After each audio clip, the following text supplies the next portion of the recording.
Grüezi ragazzi, willkommen e bienvenue to Cannabiscientia's LinkedIn Live for you this week. To those of you joining us live, thank you very much for being here with us today. And to those of you who will be checking out the recording at a later time, also a big thank you to you. We hope that you enjoy it and that we hope that you perhaps leave the session having learned something new today. First, a little bit of an overview about Cannabiscientia and the core of what we really do. We provide accredited education as a service. Now, apologies to the audience. I'm just realizing that this is actually in German, and we've had a little bit of an audible here today, which I will get to in one moment. But in a nutshell, when we work with our partners to develop CME or CPD or whatever the domestic accreditation is, these educational strategies, it starts really with the conceptualization and the initiation of the project, the definition and the planning, the development of the content, the organization and the marketing of the content, and then at the end, ultimately also the publication and the project close. This is the typical project lifecycle when we work with our partners to develop these educational materials. We also just recently, something that we're very proud of, released our Principles of Clinical Cannabinology Handbook. It is for sale right now. It's available around the world, actually, via Amazon. So if you just go to your local Amazon and you type in Principles of Clinical Cannabinology, you will see that it's available in your local region. And if you're looking for a digital copy, you can actually head over straight to our website. And for that, you can actually just scan this QR code on your screen. And from our website, you can actually purchase a digital copy directly. And in case you do purchase a digital copy and you decide, you know what, I would like the physical copy as well, you do get a discount on the physical copy if you've purchased the digital copy already. So without further ado, at this point, I would typically introduce our guest for today. However, unfortunately, our guest for today, Carola, has fallen ill. And so we wish her all the best and a very, very speedy recovery. But for today, our audience, apologies, although I know you were expecting to speak about Spain, we will be here to nonetheless discuss medical cannabis, and we have some exciting topics planned for today. And actually, without further ado, instead of passing it to our guest, I will pass it to my co-host and co-founder of Cannabiscientia, Viola Brugnatelli. Thank you, Bijan. Thank you very much. And of course, sending all the best to Carola. I'm sure we will get back onto this session for Spain very, very soon. But we thought it was nonetheless useful to have this half an hour scheduled together because myself and Bijan just came back from conferences around the world, from different parts of the world, actually just Canada and Germany. And so we thought that was anyway very useful to pick up a little bit sort of feedback, our personal feedback on the current situation in these two key countries, and as well as having a little reading session of the book that we just spoke about. And since today we were supposed to be with Carola, I thought it was worth it spending a few minutes perhaps with impromptu live reading.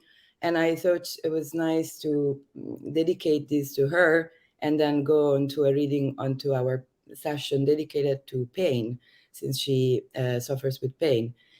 So without further ado, I would like to, first of all, thanks the Medicinal Cannabis Congress that has been hosting in the past week, Thursday and Friday last week, the CME, I would say the main event for medical cannabis, medicinal cannabis for healthcare professionals in Germany. It's a CME accredited event, and it's been a true delight actually being at the very famous and important Max Planck Institute. So thank you very much for the organization. As usual, we've seen the stakeholders taking place, and of course, some very involved doctors. Personally, I think it really shows where we need to be working, which is making sure that this type of events are gathering the attention not just of the already prescribing doctor, but actually of the new Thank you, Bijan. So we can contextualize what I'm talking about of the new doctors, of the regular doctors that would not uh, participate necessarily to something that already talks about cannabis. What am I talking about? I'm just gonna make a comparison with, for example, over I would say 2 weeks ago and then 3 weeks ago, I was working for the Italian company Cannabiscientia, and we were down in Italy in the beautiful Bari and then beautiful Amalfi Coast.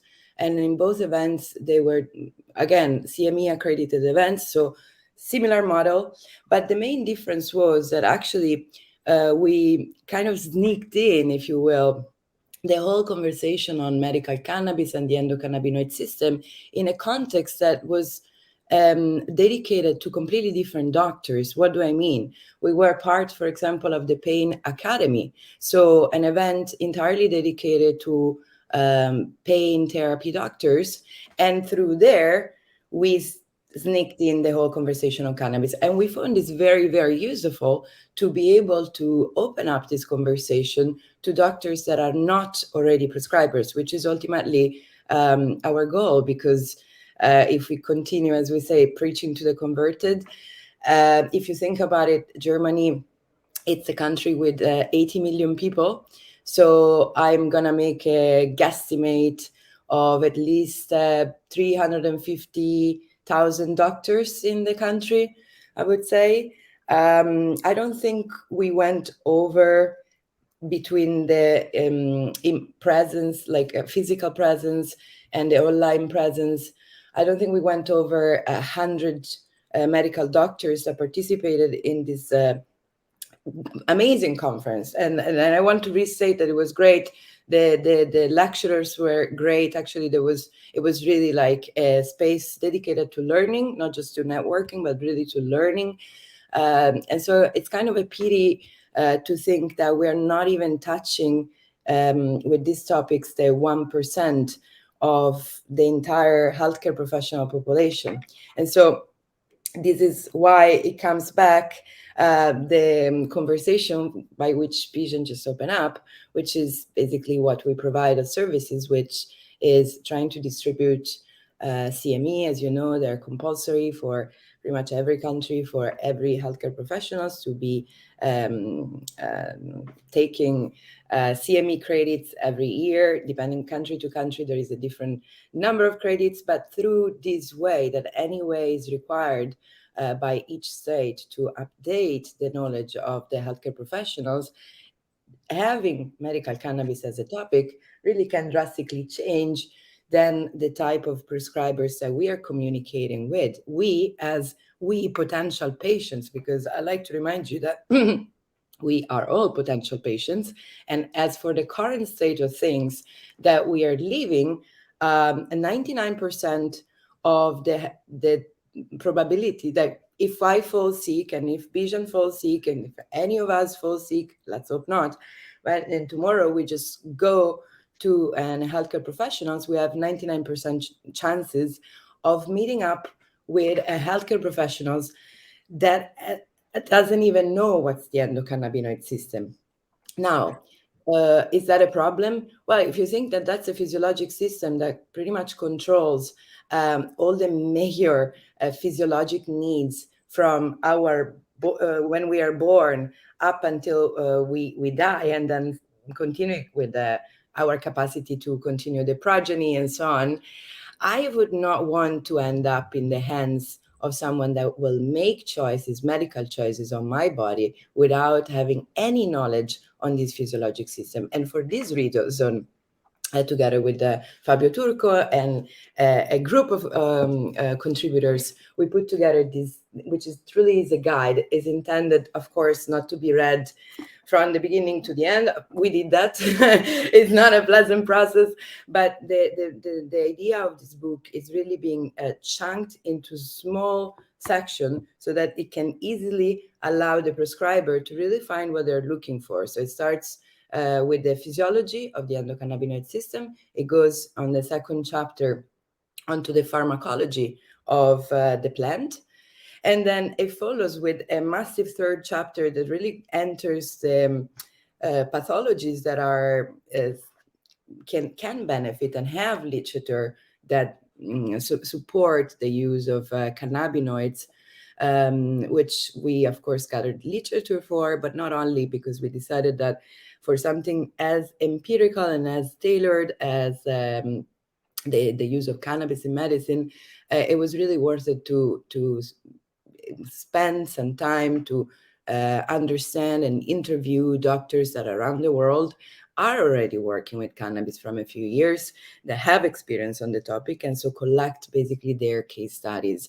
And so these have been included. And then, of course, we finished the whole book with a fourth chapter that is very pragmatical in a sense, and it goes country by country. For Europe, this is Europe dedicated, but of course we're open to extend this work to different continents as we look at a global change in healthcare, so that it's very clear how the prescription process work, how does the potential reimbursement process work for a patient, and also what products do I have available country by country. This is particularly relevant, especially in countries where in the prescription is not just needed the name of the API, so it's not just needed the name of the active pharmaceutical ingredient that the doctor wants to prescribe, but in some countries it's needed actually the name of the product itself, so basically of the brand. So unless someone knows about it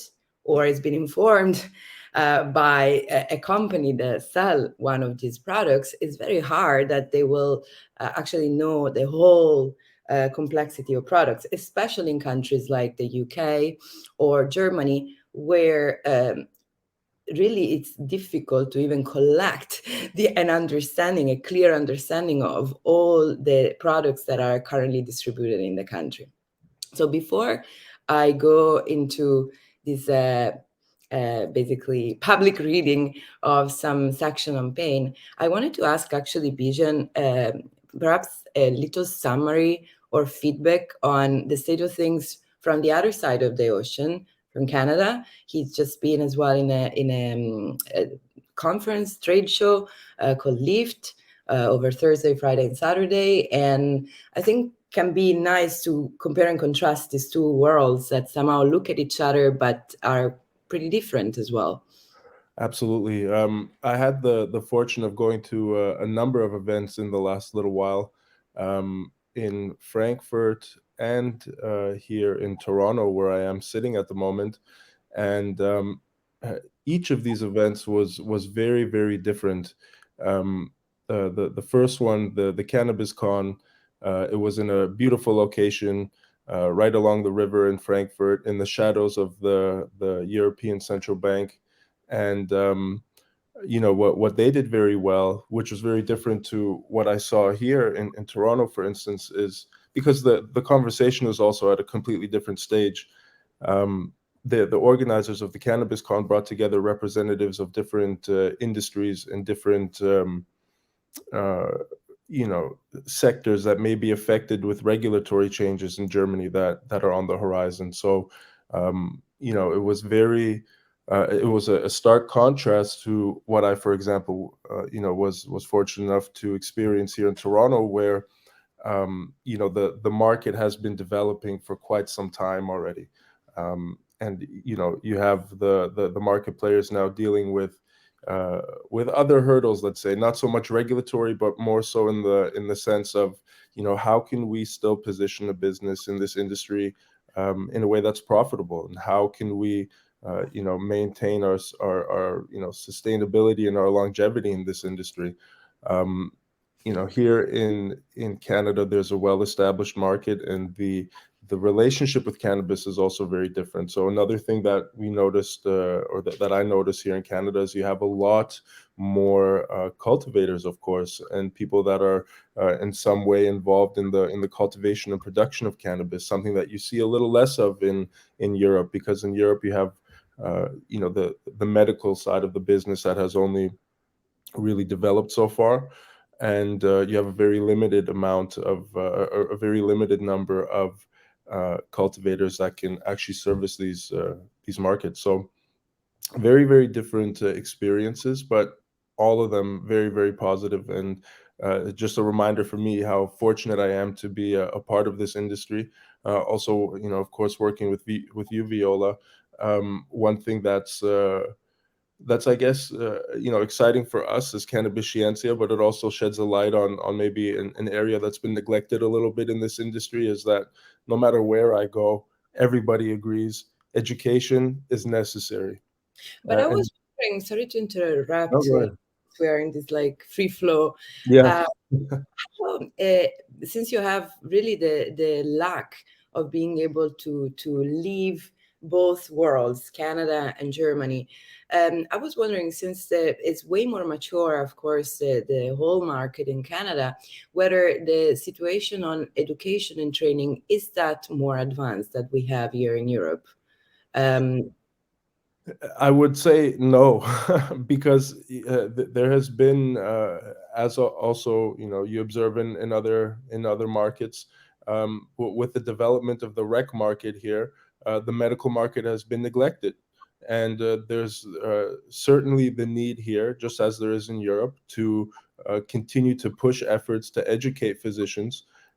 However, what we're seeing here is, little geared towards pharmacists, because the system here doesn't really require the pharmacist to be as involved, for instance, as in markets such as Switzerland or Germany, sure, or Italy, I'm sure. sure, And what we're also like, what you can also observe here is there's far more, um, not educational campaigns. There's a word in German that's perfect for this, and this is Aufklärung, by the way, Viola, because I know you're learning German. um, but it's like just this kind of mini these awareness campaigns, if you will, awareness campaigns for the consumer, for the public, for the patient. You see more of this around, and this has been one of the exciting things that I have found here, and groups that I have spoken to, where hopefully we as Cannabisciense can act as a bridge to Europe, to kind of take some of these key messages that have been curated over the years here in a market like Canada, and do what we can to make sure as many people in these potentially emerging rec markets like Germany, Malta, Spain, that we can push these kind of campaigns for the regular consumer also, and not only focus on the physicians and patients, but really the public in general. And then I guess there is this other important figure that we don't really have, which is the bartender. And so basically, perhaps that kind of substitute or replaces what for us would be an educated pharmacist. Um, and I guess that's also part of like being able to bridge this information from a more closed network onto the larger public, because it's really the point of connection between the two worlds.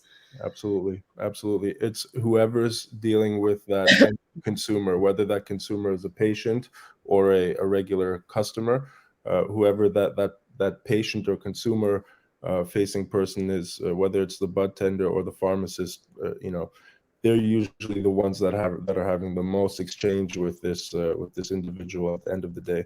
And I don't want to say that there aren't a lot of groups, by the way, and individuals that are doing a lot in terms of educating, all the stakeholders in the industry here in Canada. But I think, to put it in a nutshell, there's always room to reach more people. And I know that we are advocates for this. The more that you educate people, the more that you're going to be able to drive adoption, the more that you're going to be able to increase access, whether that's for patients or for the regular consumer. Thank you. Thank you, Bijan. I think I'm going to jump, and for whoever already has purchased the book for the physical copy, I am jumping at page 168, which is dedicated to pain. And I think I'm just going to jump onto a little bit of reading. Carola, this is for you. We're going to be talking about the effects of cannabis in chronic and neurogenic pain, such as fibromyalgia or other conditions in which treatment with non-steroidal anti-inflammatory drugs or cortisone or opioid drugs have failed, has proved ineffective, basically. Cannabis has been used, guys, I'm just reading, so I'm not a machine, I'm just reading. Cannabis has been used to treat chronic pain for thousands of years. Preclinical evidence from well-characterized animal models of refractory pathological pain indicates that one of the most promising therapeutic uses of phytocannabinoids is actually against chronic pain. The therapeutic benefit, and this I open a bracket, for example, also from these days, the insights that came out from the German doctors that were presenting in these days were again reinforcing these statements basically on how pain still is by far the major target for the basically when you use it, when you look at the use of medicinal cannabis in Germany, pretty much the major condition for which is still prescribed, it is pain. Of course, pain, it's a big bucket in which we insert many different conditions and many different type of pain as well. But that's still by far like the major condition that we are addressing. Oh, thank you for placing that so that people can actually follow what I am saying. The therapeutic benefit of medical cannabis has mainly been observed in studies on neuropathic pain. Neuropathic pain is common, difficult to treat, and has limited treatment options. Consequently, even modest effects may be important for patients. Tetrahydrocannabinol, THC, is able to alleviate diabetic neuropathy, while cannabidiol, CBD, prevents the onset of peripheral neuropathy in diabetic patients. Patient with preference studies indicate that the side effects of cannabinoids are better tolerated than opioid drugs. And moreover, much research shows that even low doses of THC can enhance the analgesic effects of morphine and codeine. And again, in these days, there was actually a lecture. Unfortunately, my German is not 100%, but luckily with slides and with a clear understanding of the topics that are presented, I can follow a good 70%, which I was quite proud of. And there was actually a presentation on exactly on this topic, on how the world of the endocannabinoid system and of the opioid system, actually how they interlace and how we can actually exploit this this matching of these two worlds to, for example, lower the use of opioids, to extend the painkiller activity without having to basically kick in tolerance to opioids like straight away. Combined opioid and cannabinoid therapy produces pain-relieving effects both in acute and chronic pain patterns. I want to open another little bracket here. When we say something like this, does not mean that cannabinoids are the go-to drug for acute conditions. And this, again, just in these days in the conference in Germany, has been restated. Like, the cannabinoids are not they're never a first-line treatment, but they will not ever be the first-line treatment for an acute pain condition. This is related, what we're referring to is about the combining these two worlds. And of course, instead on the chronic pain, actually there is a lot of efficacy of cannabinoids, while managing to keep dosages, as we said, low enough to contain side effects and slow drug tolerance. In contrast, studies measuring the effects of isolated CBD in acute pain show no beneficial effects. CBD is in fact more indicated for inflammatory pain and neuropathic pain, especially when used together with THC.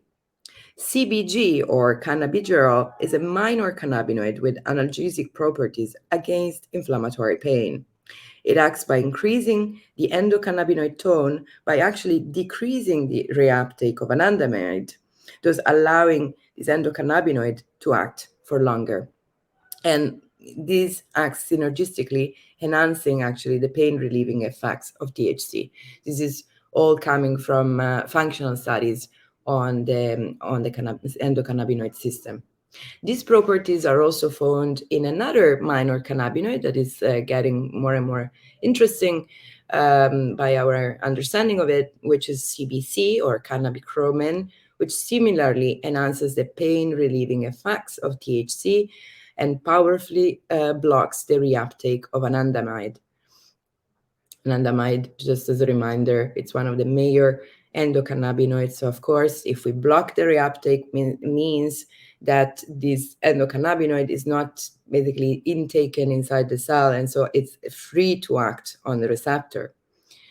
Here are the main clinical. Okay, so then what we did for this book, apart from, of course, all the narration of it, it's actually something like this, yeah, as a vision is showing, putting together basically all the clinical studies that have been run condition by condition.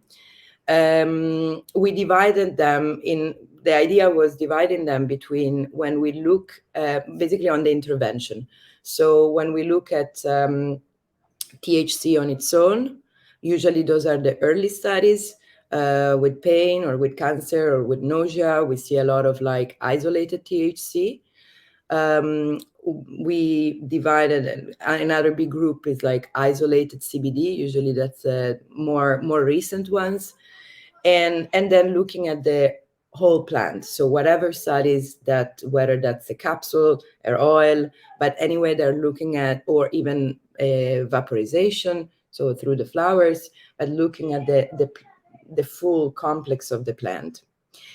And as you can imagine, the studies on pain, they really start from the 70s, actually, and there is quite a lot. So we, as you can tell, we clustered them together onto basically what makes sense. Well, of course, we give them an indication of how many patients, because that's important in order to understand how relevant actually that study is, how statistically relevant it is.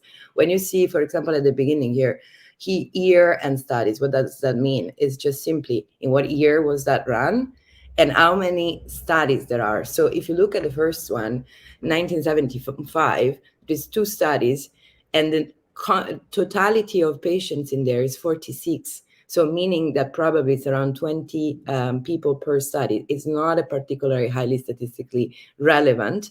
But on the other side, what they're testing is different dosages of the same compound, THC, so 5, 10, 15, and 20 milligram of THC. And the interesting part here is that instead of comparing it with placebo, actually it's being compared with another intervention drug. So in this case, it's codeine. So that's why we put it just in this section in which I just, gave this little indication about opioids and cannabinoids, because really then it's looking at straight away what does provide a pain relief that is actually comparable to codeine. And that's actually in the results section. So when you see on the right side, for cancer pain, these were different type of cancer pain. We have pain relief that was found ideal around 10 milligram of THC, which was compared to actually 60 milligram of codeine. And then if you increase up to 20 milligram of THC, that, as you know, can actually induce side effects, which are their defined side effects from 15 and 20 milligrams. It was pretty frequent to have ataxia, confusion, dizziness. So yes, great that you can basically compare it to 120 milligrams of codeine. That's amazing.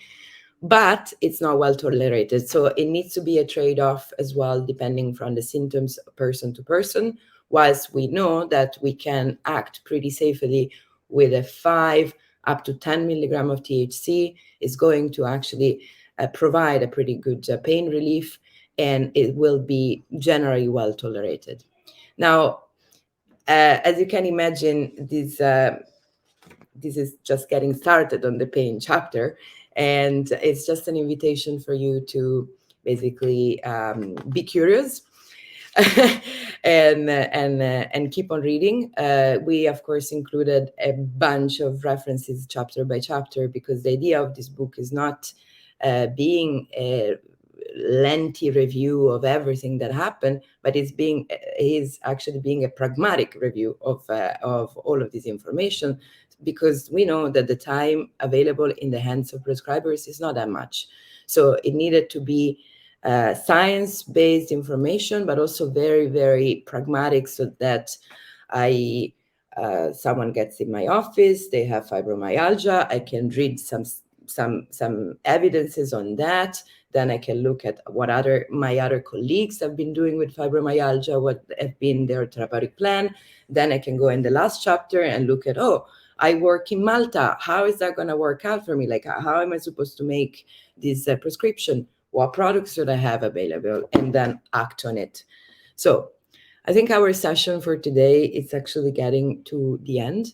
So I won't continue with this crazy reading, Has but it been 30 minutes already? yeah, I know. Wow. I'm wondering if we start to actually have a weekly reading session, in how many hours it will be read, this book. Wow. I feel I'm getting a sense that we should start the Cannabiscientia book club where we have weekly meetings and readings and That would discussions. be really nice, actually. That would be really nice. As you put your glasses down. Yes, I don't know how many people already amongst us that already have this book in their hands got to the third chapter, which is in the middle. But I'm sure that no one that has already got the book have been going through it all. So I'm sure that any reading that we will be doing, it will still be something kind of new, even for the ones that already have this book in their hands. Absolutely. I think the best part about a book club is not just the reading, but the discussions. Yeah, no, totally, totally, absolutely. And So this, go ahead. and this is what this book it's about, is not being the ultimate Bible that cannot be changed. Actually, I was having this conversation in these days as well on, this is an opening for something that we see as uh, a moving, it's like a biological alive being, that every year it's actually through the fact that there are more prescribers out there prescribing, then this allow us, of course, to gather more experience and more evidences on how cannabis therapy works for patients, and this will allow for the next edition and the next edition to be more and more precise. So it's actually really a collaborative effort between all of us in this industry, and really believing in the healing power of this plant. So actually, a big thank you for everyone out there that has been supporting and contributing. And I know many of you still haven't, but they will contribute throughout next year for the future editions. So thank you. Also, a big thank you to anyone and everyone that stuck around and rolled with the punches for us today. Again, Carola couldn't make it today, but we wish her a very speedy recovery, and we will absolutely make sure that we reschedule our session on Spain, because there's a lot to discuss, and nobody better to discuss it with than Carola. So we're sending her a lot of good vibes. Thank you to everybody that stuck around. Let us know what you thought about the book club idea. If you guys would tune in to another session like this, where we walk through the book and maybe open up the floor to some questions, then let us know in the comments. Give us a like, and we'll see you next week on Cannabiscienzia's LinkedIn Live. Same time, same place. Ci vediamo. Thank you, Bijan. See you all.